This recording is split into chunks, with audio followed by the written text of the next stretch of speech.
에듀일 여러분 안녕하세요. 에듀일에서 소방학개론을 담당하고 있는 강다나입니다. 네, 3월 18일 소방공무원 시험을 보셨는데요. 여러분들 전부 다 잘 보셨을 거라고 생각하고요. 전부 좋은 결과 있으시길 진심으로 바라겠습니다. 네, 지금까지 정말 쉼 없이 달려오신 여러분들께 너무 고생 많으셨다는 말씀 드리고 싶고요. 이번 연도는 사실 소방학개론이 굉장히 쉽게 난이도 자체가 굉장히 평이하다라고 하는 분들이 굉장히 많으셨어요. 그래서 어떤지 한번 문제들을 보시면서 차근차근 생각해 보도록 하겠습니다. 자, 첫 번째 문제 풀이부터 들어갈 텐데요. 첫 번째는 우리나라의 소방 행정 체제의 변천 과정에 관한 내용으로 옳지 않은 것을 물어보고 있습니다. 그러니까 우리나라 소방 체제에 관련된 소방의 역사에 해당하는 문제라고 생각하시면 되겠죠. 첫 번째, 중앙소방위원회 설치 1946년 당시에는 자치소방체제였다. 우리 46년부터 48년도까지는 미군정 시대로서 자치소방체제가 맞습니다. 그래서 맞는 지문이다 라고 체크해 주시고요. 두 번째, 정부 수립 1948년 당시에는 국가소방체제였다라고 나오고 있죠. 48년도부터 70년도까지는 여기는 정부 수립 이후죠. 그래서 국가체제가 맞습니다. 그래서 두 번째 지문도 맞다. 세 번째, 중앙소방학교 설립 1978년 당시에는 국가소방과 자치소방의 이원적 체제였다라고 말을 하고 있습니다.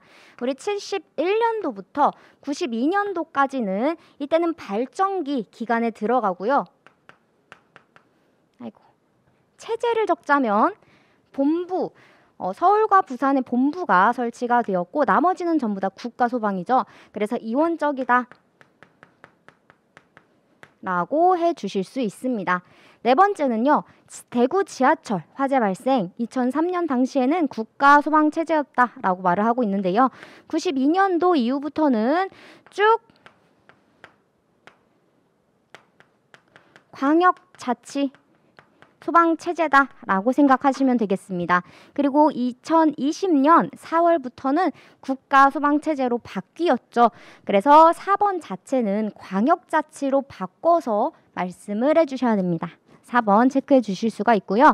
사실 이런 문제들은 굉장히 여러분들이 많이 보셨던 문제들이었어요.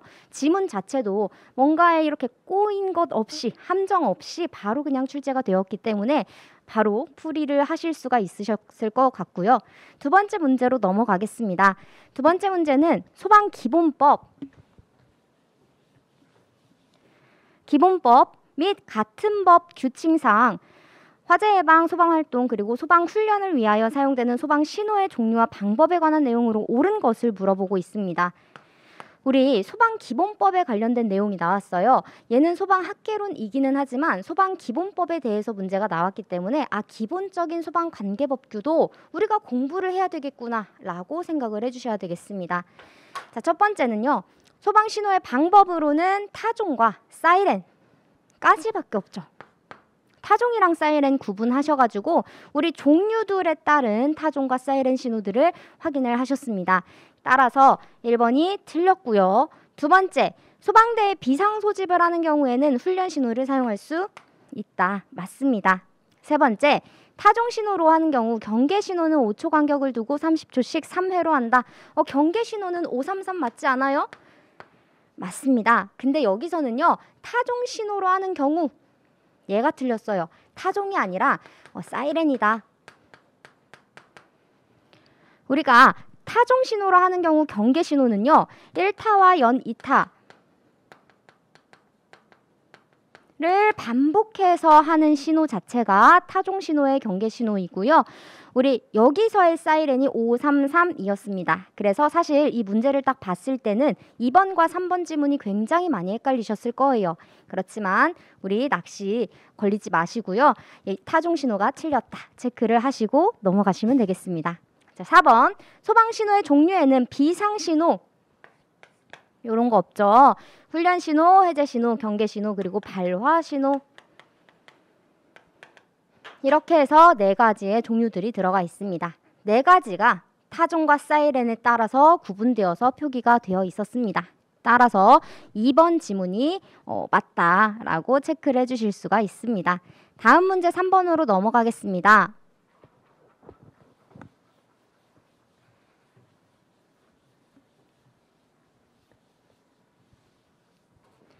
3번 문제는 재난에 관련된 내용이 들어가 있습니다. 재난에 관련된 설명으로 옳지 않은 것을 물어보고 있죠. 자, 첫 번째, 아네스는 재난을 자연과 인적으로 구분하였다. 우리 재난 자체를 아네스와 존스가 구분을 했었는데요. 아네스는 크게 2가지 재난으로, 존스는 크게 3가지 재난으로 구분을 하였습니다. 그래서 1번과 2번 지문은 전부 다 맞고요.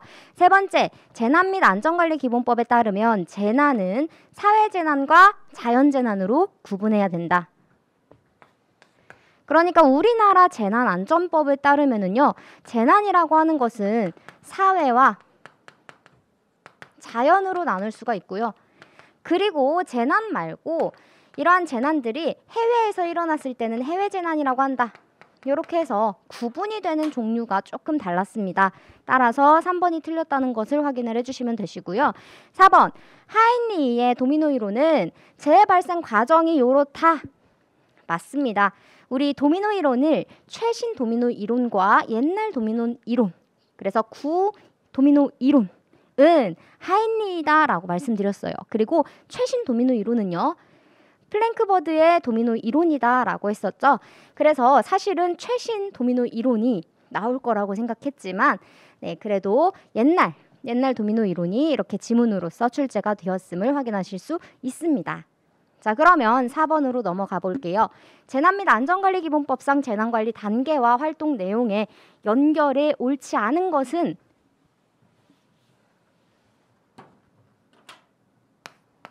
네, 이 문제도 조금 헷갈렸을 거라고 생각합니다. 우리 재난은요, 예방, 대비, 대응, 복구 이렇게 4가지의 단계로서 재난 관리를 하게 되는데요. 위험 구역의 설정, 뭔가 예방일 것 같아요. 그렇지만 재난이 왔을 때 위험구역 설정을 하고요. 그리고 응급 조치를 한다. 이거는 대응 단계에서 행해야 되는 활동이라고 생각을 해주시면 되겠습니다. 그래서 1번이 틀렸고요. 나머지 2번, 3번, 4번은 전부 다 맞습니다. 2번 대비는 이러한 통신수단 마련, 대응, 재난 예보와 뿐만 아니라 경보체계 구축, 운영, 복구 단계에서는 특별 재난 지역에 대한 선포와 이 지원 같은 것들 전부 다 복구 단계에서 행해야 되는 활동이다. 얘도 굉장히 많이 지문 같은 것들을 많이 보셨을 거예요. 그래서 1번 체크를 해주실 수가 있고요. 다음 문제 5번으로 넘어가겠습니다.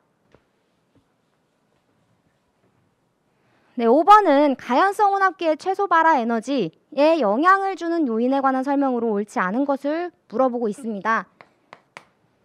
우리 MIE, 네, 최소 발화 에너지는요, 온도 상승하면 우리가 적은 에너지만 줘도 빠르게 연소가 될 수 있죠. 그래서 온도가 상승하면 발화 에너지 작아지고요. 그리고 압력 상승해도 최소 발화 에너지는 작아지게 됩니다.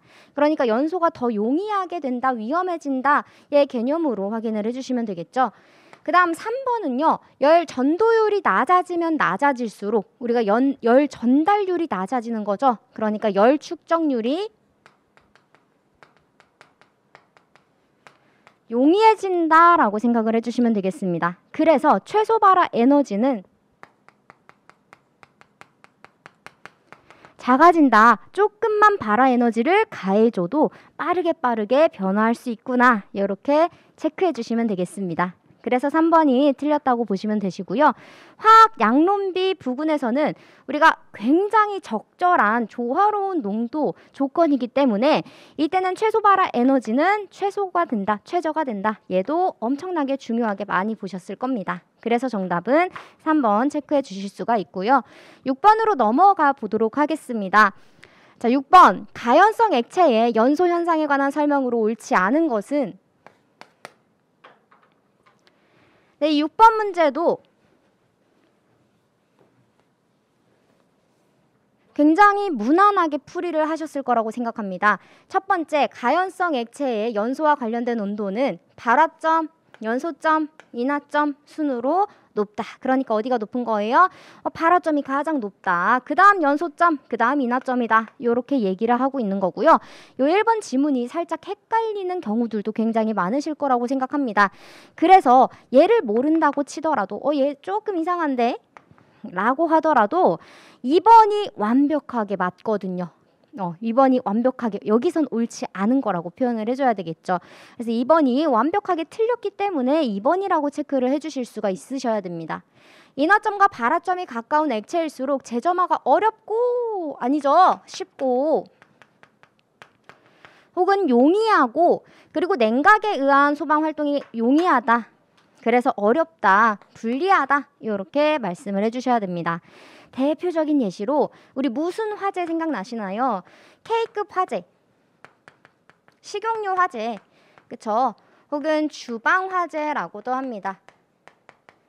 우리가 이렇게 이 식용유 화재, 주방 화재를 다른 화재로 분류해 놓은 이유가 바로 요 지문에 들어가 있는 거죠. 인하점과 발화점이 서로 비슷하기 때문에 계속해서 재발화의 우려가 굉장히 높은 그런 화재로 속합니다. 따라서 소방 활동 자체가 분리해서 다른 약재로서 이 K급 화재에 소화를 시켜줘야 되는 거예요. 그래서 2번이 틀렸다. 우리 재점화와 재발화는 같은 의미라고 보시면 되겠습니다. 점화, 발화 같은 의미죠. 그래서 우리가 재점화라고 나와 있다고 하더라도 재발화를 얘기하는 말이구나 라고 생각을 해주셔야 됩니다.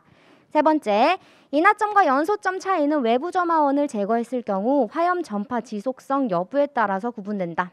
얘도 맞는 얘기고요. 그래서 인하점과 연소점 중에 무엇이 더 온도가 높다고요? 연소점인 거죠. 네 번째, 연소 반응은 열 생성률, 얘를 우리가 발열이라고 할 거고요. 외부로부터 열 손실률, 손실이라고 했으니까 우리는 이 열을 방열이라고 할 겁니다. 그러면 발열이 조금 더 큰 조건에서 연소 반응이 지속이 되겠죠. 그래서 해당 지문은 맞다라고 체크해 주시면 됩니다. 자, 7번으로 넘어가겠습니다. 소방 펌프 및 관로에서 발생되는 수격 현상의 방지책으로 옳지 않은 것은 우리가 수격 현상이라고 하는 것은요. 이 워터 해머링이라고 하는 현상으로 일단은 이 배관 내부의 동압이 전부 다 이 정압으로 바뀌게 되면서 압력의 상승으로 인해서 일어날 수 있는 파괴 현상이에요. 그래서 쇼킹 현상이다 라고 표현을 하는데요. 수격을 흡수하는 수격 방지기를 설치한다. 대책안이 되겠죠. 그래서 항상 뭔가가 꺾이는, 이 배관 자체가 꺾이는 부분에는 수격 방지기를 설치를 했었고요. 두 번째, 관로에는 서지 탱크를 설치한다. 세 번째, 플라이 휠을 부착하여 펌프의 급격한 속도 변화를 억제한다. 네, 전부 다 맞는 지문이라고 생각하시면 되겠습니다. 그리고 개폐 밸브를 이렇게 빠르게 여닫이 하면 안 된다. 이런 문구도 나올 수가 있어요. 왜냐? 모두 다 속도 변화를 저지하기 위해서 그런 방지 대책을 한다라고 생각하시면 되는데요. 4번, 관경을 축소해서 유체 유속을 증가시켜. 네, 딱 봐도 아니죠. 유체 유속을 증가시키면 수격 현상 바로 일어나게 될 겁니다. 그래서 압력 변동치를 감소시킨다. 이러한 말은 없기 때문에 4번이라고 체크를 해주시면 되는 거예요. 자, 8번. 화재 시 연소 생성물에 관한 설명으로 옳지 않은 것 마찬가지로 골라보도록 하겠습니다.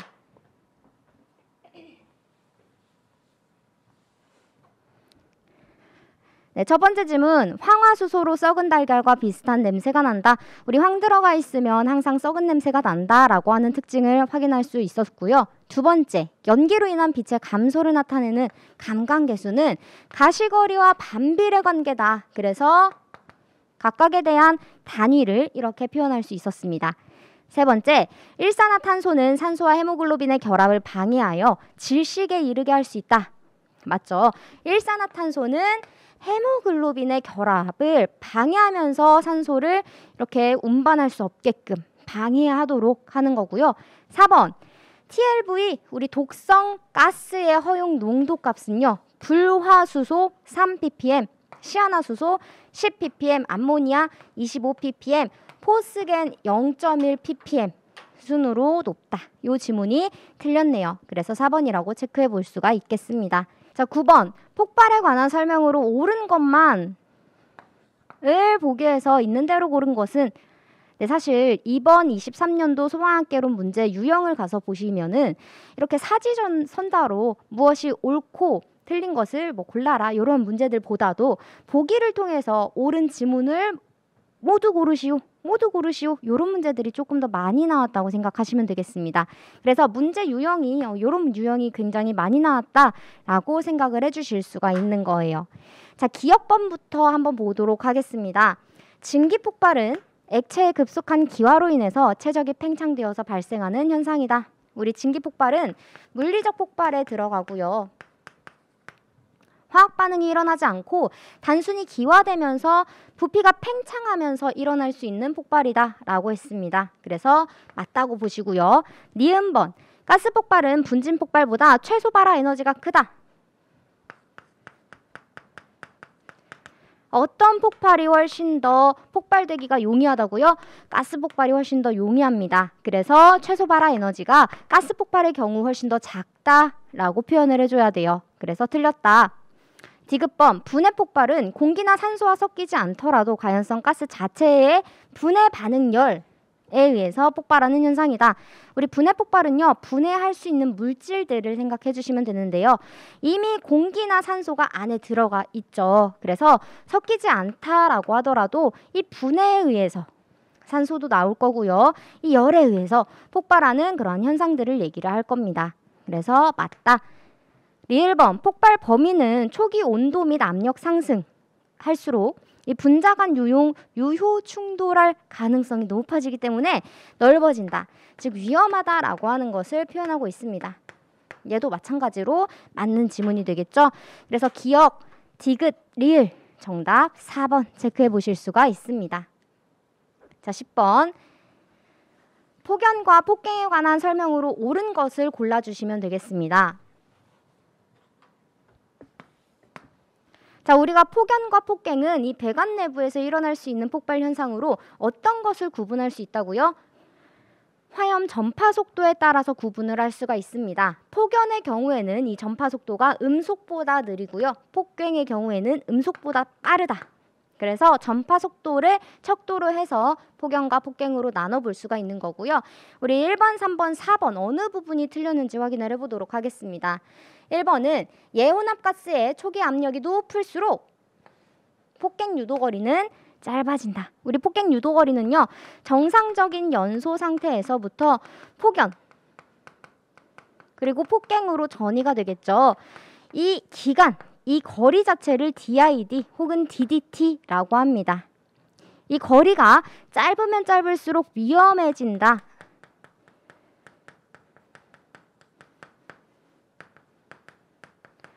라고 표현을 할 거기 때문에 압력이 높을수록, 온도가 높을수록 유도거리는, 폭갱 유도거리는 훨씬 더 짧아지면서 위험하다라고 표현을 해주시면 되겠습니다. 자, 3번.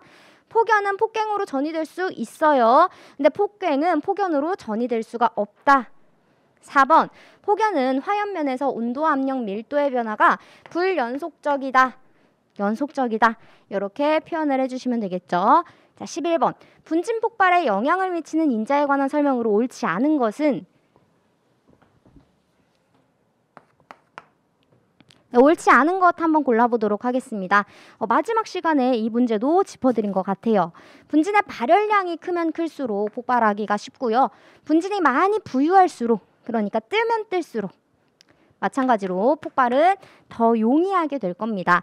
3번. 분진의 분진 입자 직경에도 영향을 받는다. 그래서 우리 평상 그리고 구형상 이런 것들을 아마 많이 보셨을 거예요. 그래서 당연히 받기 때문에 맞다. 4번. 분진의 단위 최적당의 표면적이 작아지면 우리 비표면적이라고 하는 것이 크면 클수록 폭발에 용이하겠죠. 그래서 하나의 큰 덩어리 상태보다도 작은 분진일수록 비표면적은 훨씬 더 커지기 때문에 산소와 결합할 수 있다라고 표현을 했습니다. 산소와 결합할 확률이 많아지는 거다.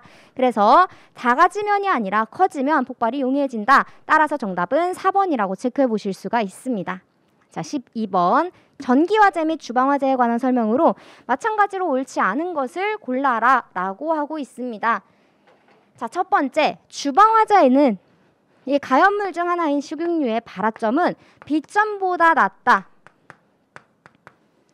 어떤 거예요? 재발화의 우려가 크다라고 하는 거죠. 우리 이전 문제에서는 이 발화점과 인화점이 거의 비슷하다라고 표현을 했는데요. 발화점과 인화점이 비슷한 것뿐만 아니라 발화점이 B점보다도 낮은 이러한 특성이 있기 때문에 재발화의 우려가 굉장히 큰 화재라고 생각을 해주셔야 되겠습니다. 이 두 가지 전부 다 알아주셔야지 풀 수 있는 그런 문제가 됐었고요. 두 번째, 도체주의의 자기장의 변화로 인해 발생된 유도전류는 전기화재의 점화원으로 작용할 수 있다. 우리는 이 화재, 이 점화원을 무엇이라고 하냐면 유도열이라고 했습니다. 그 다음 세 번째, 식용유로 인한 화재 시 마찬가지로 주방 화재를 얘기하고 있고요. 유면상의 화염을 제거하면 복사열에 의한 기화를 차단하여 재발화를 방지할 수 있다. 화염만 제거한다고 되는 것이 아니라 완벽하게 냉각을 해줘야 되겠죠. 우리가 발화점에 도달할 수 없도록 완벽하게 냉각 조치를 해줘야지만 재발화를 방지할 수가 있습니다. 그래서 정답은 3번 체크해 주시면 되시고요. 4번, 전기화재 발생 원인 중 누전은 전류가 전선이나 기구에서 절연 불량으로 이런 원인들로 정해진 절로 밖으로 흐르는 현상들을 얘기를 한다. 그래서 누전도 마찬가지로 전기적 점화원이 될 수 있다라고 생각하시면 되겠습니다. 자, 13번.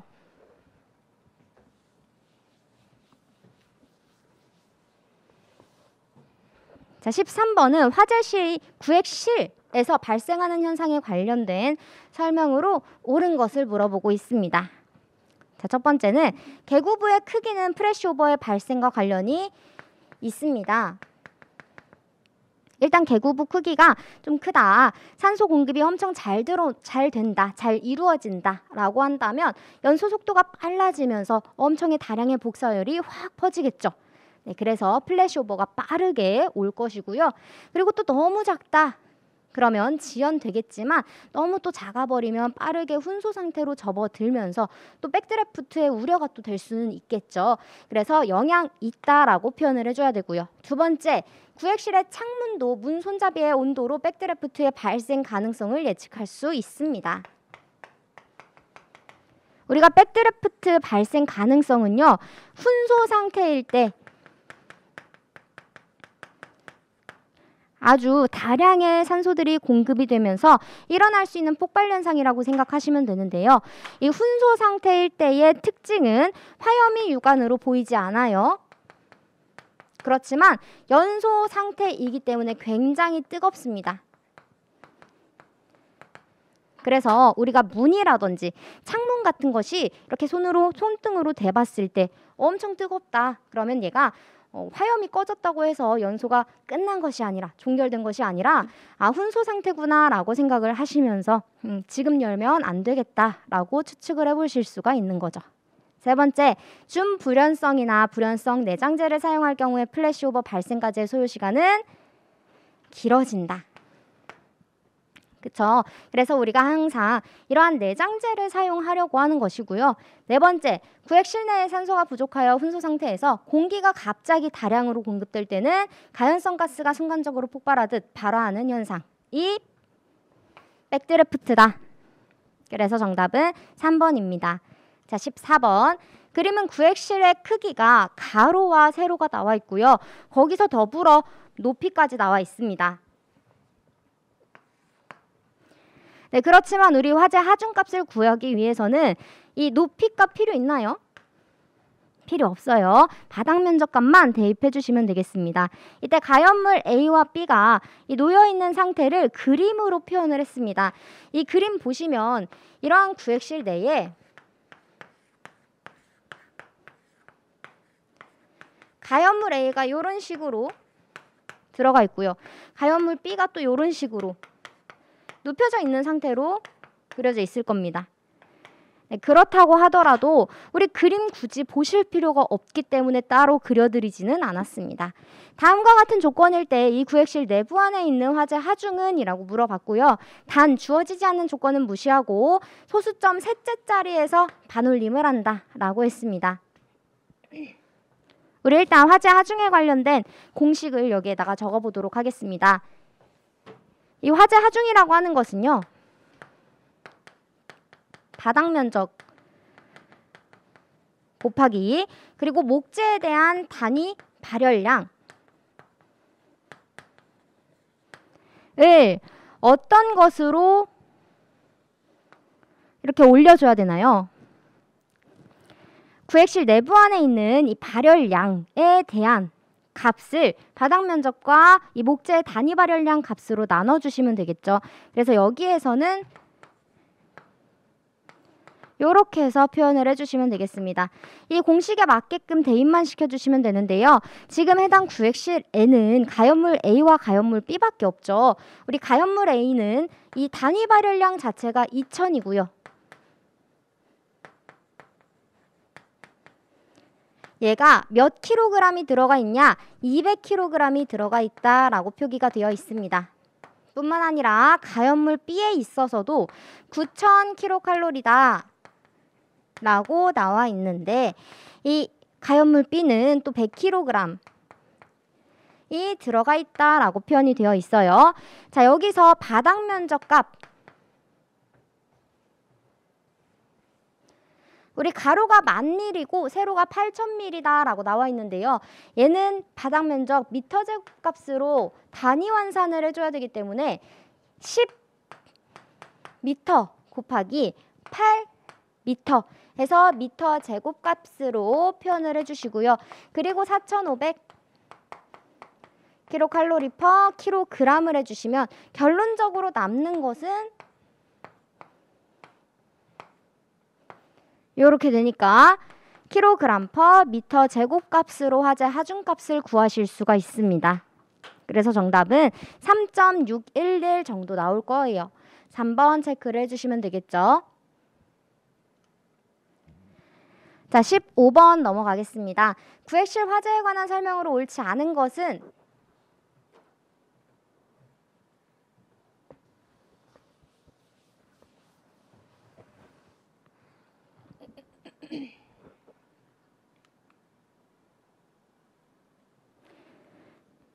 PD님 14번부터 다시 할게요.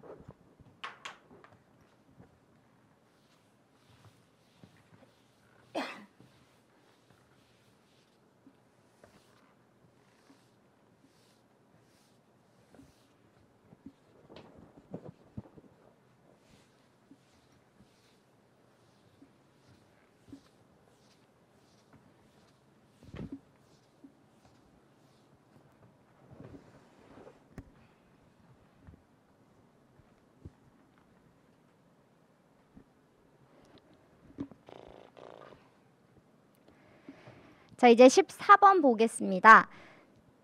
그림은 구획실의 크기가 가로 1000mm와 세로가 8000mm가 들어가 있고요. 높이까지 조건으로 나와 있습니다. 그렇지만 우리 화재 하중값을 산정하기 위해서 부피값이 들어가는 게 아니라 단위 면적값이 들어가는 거기 때문에 높이는 고려하면 안 됩니다. 여기에 꼭 체크해 주시고요. 이때 가연물 A와 가연물 B가 놓여져 있는 상태가 이렇게 그림으로 표현이 되어 있습니다. 그렇지만 우리 그림 고려하지 않아도 충분히 문제풀이가 가능하기 때문에 그림을 따로 그려드리지 않았어요.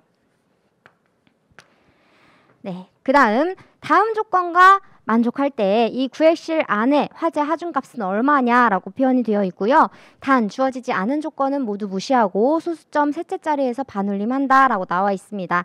우리 화재 하중값을 구하셔야 되는데요. 정말 친절한 문제죠. 이 목재에 대한 단위 발열량도 주어져 있고요. 이 문제에 대해서 단위 같은 것도 굉장히 일률적으로 잘 표현을 하고 있습니다. 이 화재 하중값은 단위 면적당에 탈 수 있는 가연물들의 양이기 때문에 공식에 맞춰서 우리 조건만 대입해서 문제를 풀어주시면 되는데요. 일단 이 구획실 내부 안의 가로와 세로를 대입해서 바닥 면적을 산정하실 수가 있겠죠. 근데 이때 미리제곱으로 표현하기 위해서 우리 미터제곱으로 표현하기 위해서 미리로 나와 있는 이 조건을 단위 환산을 한번 진행을 해주셔야 됩니다. 따라서 10m와 곱하기 8 미터 제곱으로 단위 면적을 구해주시면 되시고요. 곱하기 그 다음 목재에 대한 단위 발열량 4,500 킬로칼로리 per 킬로그램 대입하시고 얘 분해에 A와 B가 나열이 되어 있다, 배열이 되어 있다 라고 했기 때문에 가연물 A 2000 킬로칼로리 per 킬로그램 곱하기 2000짜리가 200kg이 들어가 있고 뿐만 아니라 가연물 B에서는 9000 킬로칼로리 per 킬로그램짜리의 이 단위 발열량을 가지고 있는데 질량은 100kg짜리래요. 이렇게 해서 이 구획실 내부 안에 전부 다 탔을 때의 발열량 값을 올려주시기만 하면 되는 그런 문제였습니다. 이렇게 풀이를 진행하시면 결론적으로 우리는 단위 자체만 확인을 하시면 이 화재 하중값인 킬로그램 퍼 미터 제곱이라고 하는 단위를 만드실 수가 있고요. 이때 3.611 정도의 값을 얻으실 수 있습니다. 그래서 3번이 정답이고요. 15번 구획실 화재에 관한 설명으로 옳지 않은 것을 보도록 하겠습니다.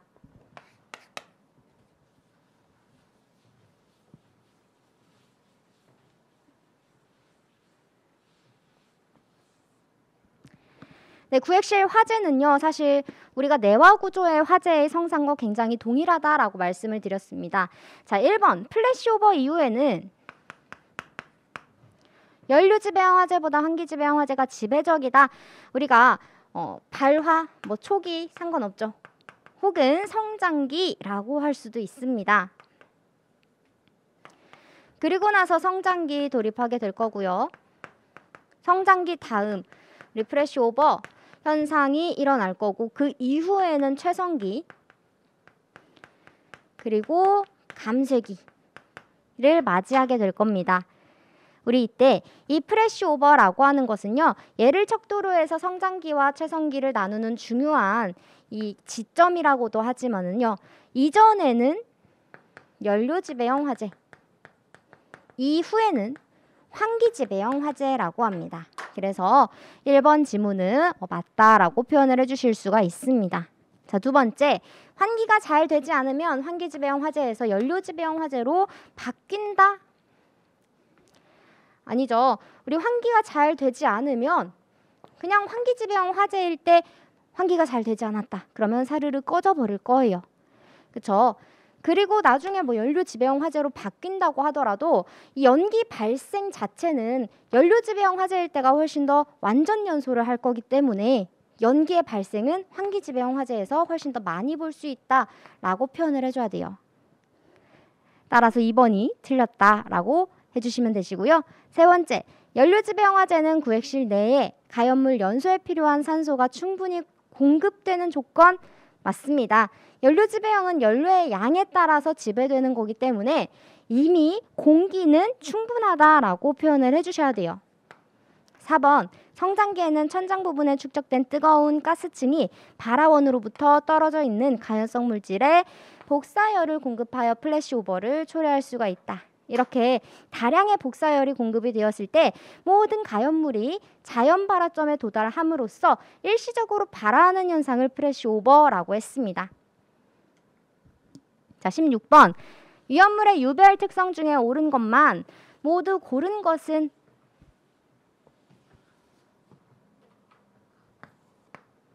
여기서 옳은 것을 골라라 라고 표현을 하고 있습니다.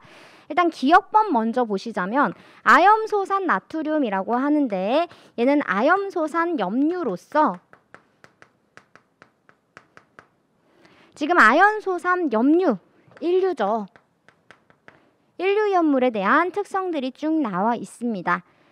니은번, 마그네슘은 끓는 물과 접촉했을 때 수소가스를 발생시킨다. 우리 철금마 몇 유염물이에요? 이류이온물이죠. 이류이온물인데 이 철근만은 특히나 물과 접촉하게 되면 수소를 발생시키기 때문에 절대 주수하면 안 돼요 라고 표시를 해놨을 거예요. 그래서 니은번도 맞고요.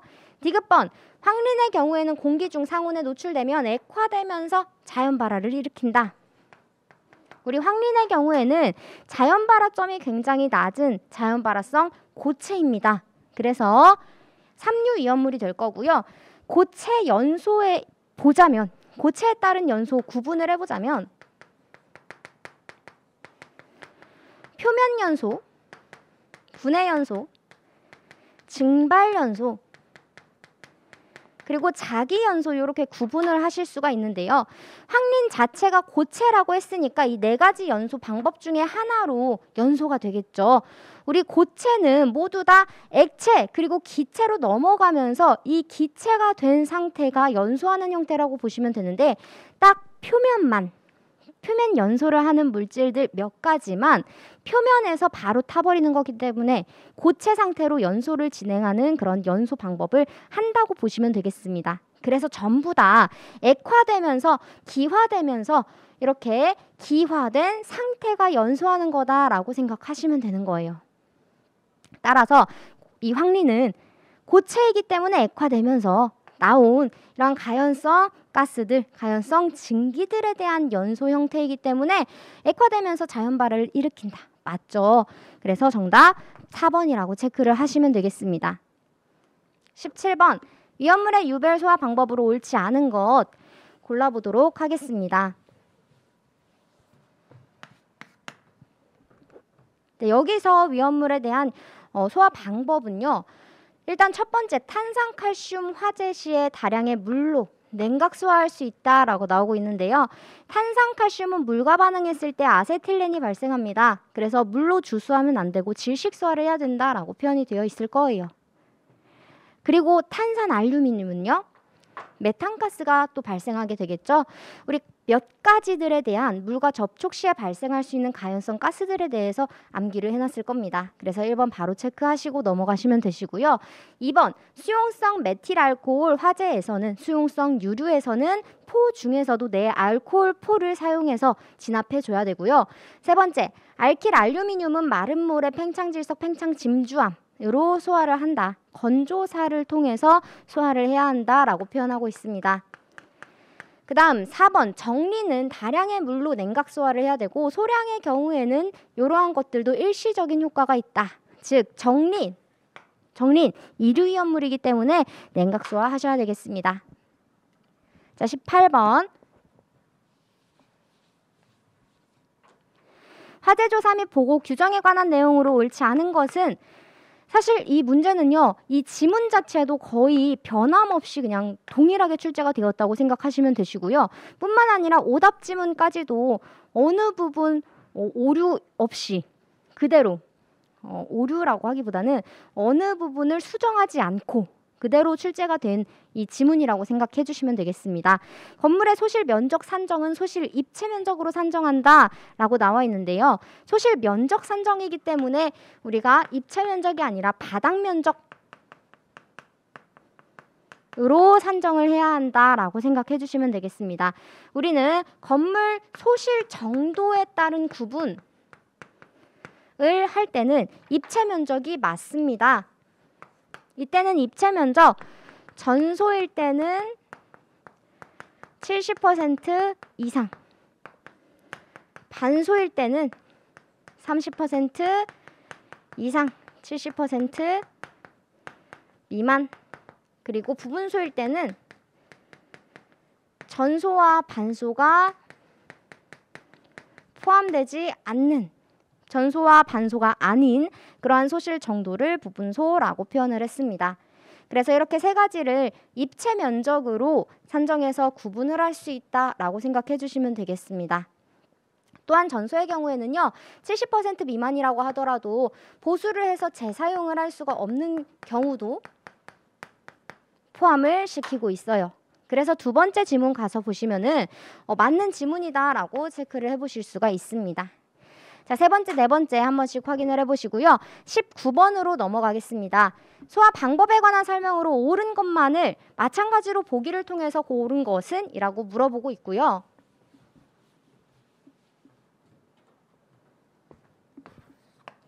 기억번부터 보도록 하겠습니다.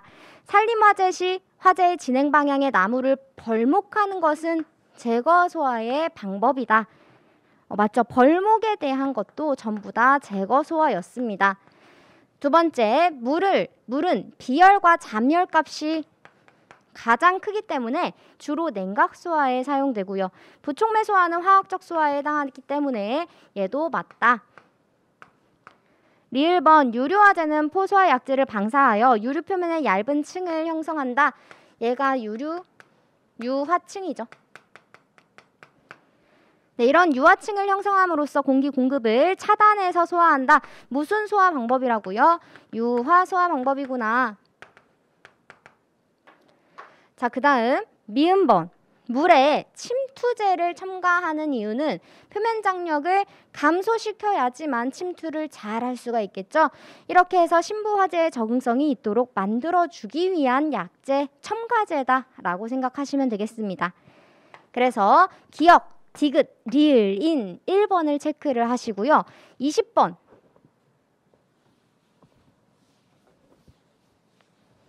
분말 소화 약재에 관한 설명으로 옳지 않은 것 마저 가서 보도록 할게요. 자, 1번은 제2종 분말 소화 약재의 주성분은 탄산, 수소, 칼륨이다. 우리 나트륨은 1종, 2종은 칼륨이었습니다. 그 다음 두 번째, 제1, 2, 3종 분말 소화 약재는 열분에 반응해서 이산화탄소가 생성된다라고 표현이 되어 있는데요. 1종과 2종은 열분의 반응 이후에 CO2와 H2O가 발생하기 때문에 맞는 지문이라고 생각하시면 되는데 3종에 있어서는 우리 인산 암모늄이 열분의 반응을 통해서 CO2 발생시키지 않죠. 이 물과 메타인산과 뿐만 아니라 암모니아까지 발생시키기 때문에 그래서 질식 소화도 가능하고 그리고 부촉매 소화도 가능한 거다라고 표현을 했습니다. 그래서 2번이 틀렸다라고 체크를 해주시면 되세요. 세 번째, 우리 탄산수소 나트륨은 제1종 분말이다라고 표현을 했습니다. 제1종 분말 소화 약재는요, B씨급 화재에 적응성이 있다. 맞죠? 우리 3종만 ABC급이고요. 그리고 나머지는 전부 다 B씨급이었습니다. 더 부가적으로 말씀을 드리면 1종 분말 소화 약재만 비누화 현상 때문에 K급도 가능하다라고 표현을 해줬었어요. 그리고 이 색상들을 보시면은 1종, 2종, 3종, 4종 색상들이 다 구분이 되어 있었죠. 1종은 백색, 2종은 담, 자색, 3종 담, 홍색, 4종 회, 백색 혹은 회색이라고 표현을 해주시면 되겠습니다. 자, 4번. 인산암모늄은 제3종 분말을 표현을 하고 있고요. 주된 성분인 이러한 분말 소화 약재는 ABC급. 우리가 여기서 A급의 화재에 적응성이 있는 이유는요. 방진 효과 때문에 A급까지 적응성이 있다고 보시면 되시고 이 방진 효과는 메타인산 때문에 일어날 수 있는 그러한 효과라고 보시면 되겠습니다. 또한 비누화 현상은 당연히 일어나지 않고 비누화 현상은 1종 분말 소화 약재에서만 확인하실 수 있는 그런 효과입니다. 자, 21번. 할로겐 화합물 및 불활성 기체의 소화 약재에 관한 설명으로 옳지 않은 것을 골라보도록 하겠습니다.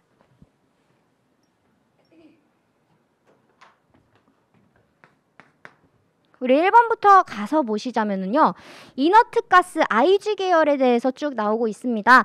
얘는 불활성 기체라는 거죠.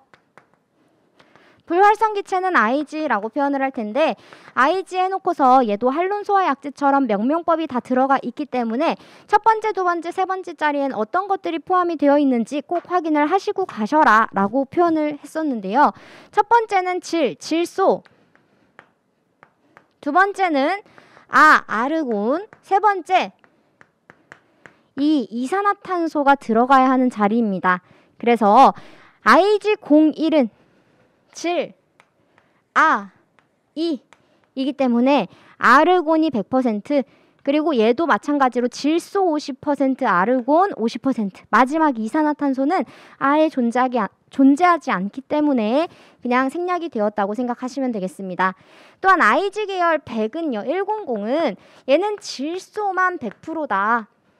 그 다음 IG 계열 541은요, 질소 52%, 아르곤 40%, 이산화탄소 8%를 정수화해서 표현을 했습니다. 따라서 질소만 100%이기 때문에 IG100은 질소 100%다. 1번이 틀렸다라고 하는 것을 확인하실 수가 있고요. 할로겐 화합물 소화 약제도 마찬가지로 명명법이 있습니다. 얘도 보시면은 첫 번째 자리는 C자리, 두 번째 자리는 H자리, 세 번째 자리는 F자리예요. 근데 C자리는 무조건 요 수치에다가 플러스 1, H자리는 요 수치에다가 마이너스 1, 그리고 F자리는 그대로 원값을 채워주면 되겠습니다. 지금은 2, 3이라고 나와 있기 때문에 지금 2, 3이라고 나와 있지만 여러분들은 여기에 0이 있다고 생각해 주셔야 돼요. 그래서 C는 하나, H는 두 개인데 하나를 빼라 라고 했으니까 하나 빼시고요. F는 3개. 그래서 이러한 분자식, 화학식을 만들어 보실 수가 있습니다.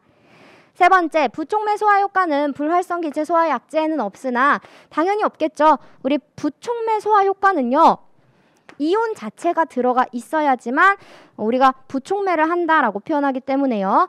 그래서 어떤 이온이 들어가 있어야 되냐? 나트륨이라든지 칼륨 혹은 암모늄 이온이 들어가 있던지, 우리가 할론 원자들이라고 했었던 불소, 브롬, 염소부터 적을게요. 불소, 염소, 브롬, 요오드, 이러한 이온들이 들어가 있는 소화 약제일 경우에만 부촉매 소화 효과를 보실 수가 있습니다. 근데 할로겐 화합물은 할론 원자들이 들어가 있기 때문에 부촉매 소화 효과를 볼 수가 있다라고 표현을 해주시면 되는 거예요. 네, 4번은 할로겐 화합물에 대한 이 소화 약제의 정의를 표현하고 있기 때문에 맞는 지문이라고 생각하시면 되겠습니다. 자, 이렇게 해서 1번 표시를 해주시고요. 22번 보도록 하겠습니다. 다음 그림의 주입 방식에 가장 적합한 포소화 약제로만 짝지어진 것은, 마찬가지로 그림을 따오지는 않았고요. 이 그림은 표면하 주입 방식을 하는 그러한 탱크 그림이 들어가 있었습니다. 즉 표면하 주입 방식이 가능하다라고 하는 것은요, 우리 내유성이 좋은 포소화 약제일 경우에만 표면하 주입 방식이 가능하겠죠. 그래야지 유류에 견디는 성질이 있기 때문에 약품 자체가 변질되지 않고 유류 표면 위로 싹 뜰 수 있기 때문에 그렇다고 생각하시면 되겠습니다. 우리 담백포는요, 어떤 것만 안 좋아요? 내 열성만 좋고 나머지는 전부 다 좋지 않아요. 그래서 여기에 내유성, 유동성 이렇게 적고 표로 만들어 보자면, 담백포의 경우에는 내열성만 좋고 나머지는 별로 안 좋으니까 X 처리를 해서 확인을 해보도록 하겠습니다. 그리고 수성막포는 내열성만 안 좋아요. 그러면 나머지들은 전부 다 좋구나. 그 다음 불화담백포는 단백포와 이 수성막포를 같이 섞은 거죠. 그래서 다 장점들만 가지고 왔다라고 보고 있기 때문에 전부 다 효과가 좋다라고 표현을 해주시면 되겠습니다. 그래서 이런 문제가 나오면은요, 불화담백포는 일단 다 좋다, 다 좋으니까 다 가능하다, 이렇게 생각을 해주시면 되는 거예요. 그래서 정답은 내유성이 좋은 수성막포와 불화담백포가 정답이 되겠습니다. 자, 여기서 합성 계면활성제포는요, 얘는 유동성만 좋고 나머지는 전부 다 안 좋아요. 그리고 우리 내알코올포 기억하시나요? 내알코올포도 마찬가지로 전부 다 좋은데, 이 내알코올포에 대한 가장 큰 특성은 수용성 유류일 때 사용할 수 있는 그러한 포약제였다라고 하는 것이 굉장히 중요한 특성이었었죠. 그래서 정답 2번 체크를 하시면 되시고요. 23번, 차동식 분포형 감지기의 종류에 해당하지 않는 것은? 이라고 물어보고 있습니다. 우리 감지기라고 하는 표현은요, 화재 자체를 자동적으로 감지해서 수신기로 넘겨줄 수 있는 그런 자동 감지 시스템을 얘기를 하는 거죠.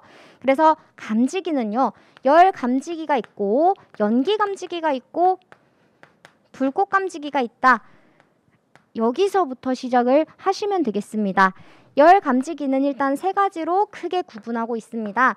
차동식, 이 열에 대한 차이가 생기면 동작하는 감지기고요. 그 다음 정운식도 딱 보시면 아시겠죠. 정해진 온도에 도달하게 되면 작동할 수 있는 그러한 감지기를 얘기합니다. 그리고 차동식과 정운식의 기능을 같이 겸했다라고 해서 보상식도 같이 해서 알아보도록 할 거예요. 이때 차동식에 대해 우리 일국소만 열 효과를 감지할 수 있다. 그러면 스포트형,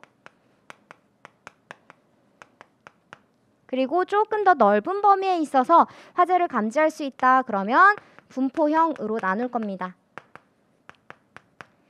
정운식도 마찬가지로 두 가지로 나누게 될 텐데요. 외관 자체가 전선이 아니다. 그러면 스포트형.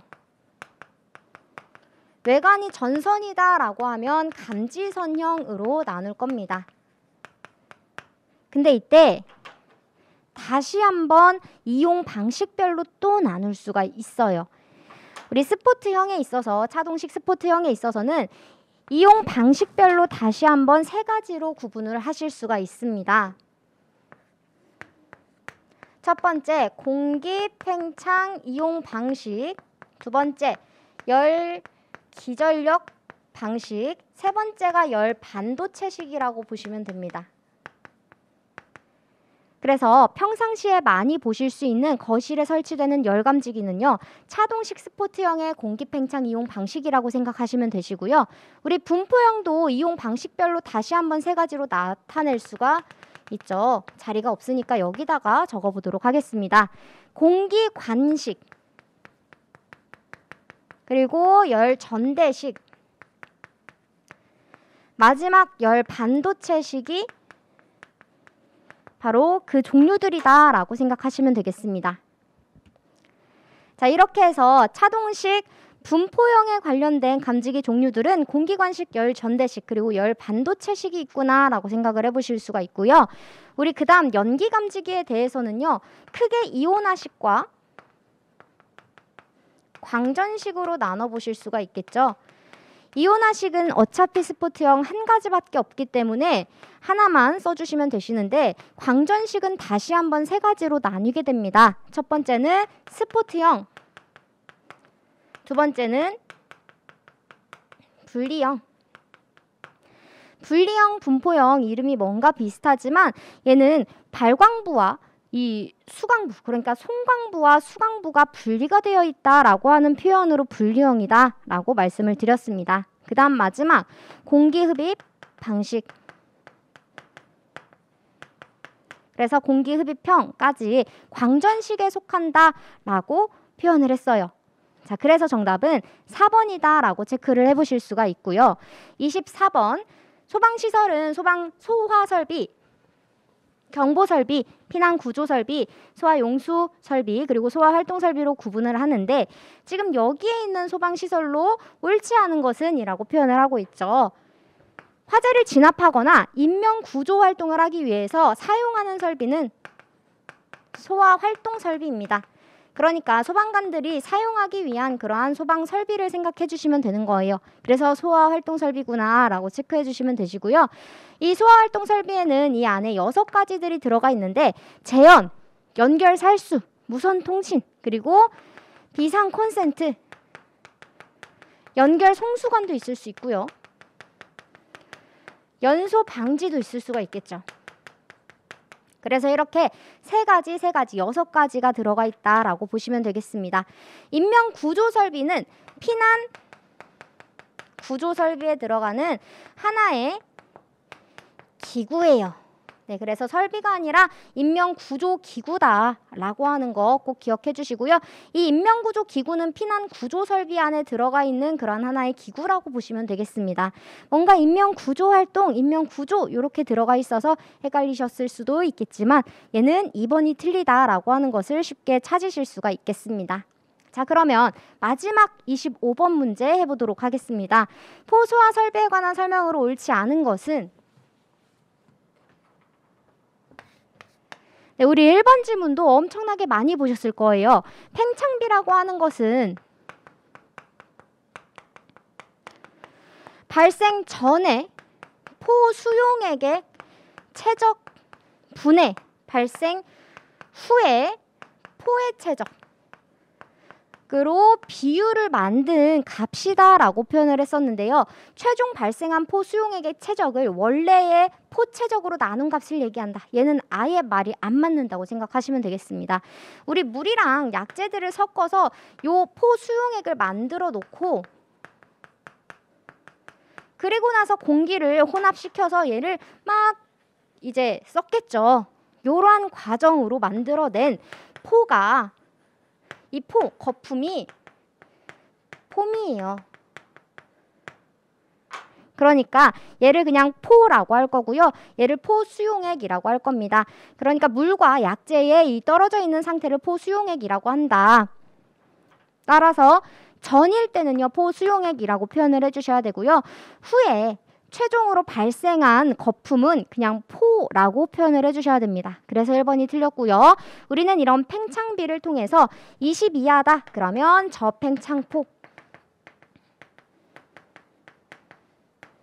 그 다음 80 이상 1000 미만은 고팽창포로서 고발포 라고 표현을 합니다.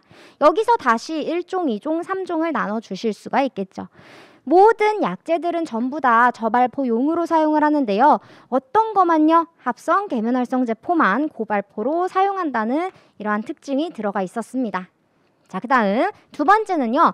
연성계랑 대기압 이상의 압력과 대기압 이하의 압력을 측정할 수 있는 계치기를 얘기한다. 진공계는요. 얘는 무조건 진공 상태의 계기값, 그러니까 대기압 이하의 압력을 측정할 수 있는 계측계를 얘기를 하고요. 그리고 이 상만 측정할 수 있는 것은요, 압력계입니다. 자, 세 번째, 국소 방출 방식이라고 하는 것은 소화약재 공급 장치에다가 이러한 배관이라든지 헤드 등 고정식 장치들을 설치해서 직접 화점에 약재를 방출하는 방식을 얘기를 했습니다. 그래서 3번도 맞는 지문이고요. 4번 프레저 사이드 프로포셔널 혼합 장치 방식이군요. 사이드 들어갔기 때문에 압입용 펌프가 하나 더 있어야 된다라고 표현을 했습니다. 그래서 이러한 압입용 펌프로 포소와 약재를 압입시켜서 혼합시키는 방식을 얘기한다. 얘도 맞는 지문이기 때문에 맞다 동그라미 치시고 넘어가시면 되세요. 그래서 정답은 1번 체크를 해보실 수가 있습니다. 네, 이렇게 해서 모든 문제를 다 풀이를 진행을 해보셨는데 어떤가요? 네, 사실 조금 생각했던 것보다는 난이도 자체는 어렵지 않았고 무엇보다도 문제 자체에 뭔가 함정 같은 것이 많이 없었다고 생각을 합니다. 그래서 여러분들이 푸실 수 있는 이 모의고사 지문들이 그냥 다 출제가 되었다고 보시면 되시고요. 문제도 그냥 꼬지 않고 전부 다 있었던 문제들을 가지고 구성을 했구나라고 하는 것을 확인해 보실 수가 있습니다. 뿐만 아니라 비중도 굉장히 고르게 출제가 되었어요.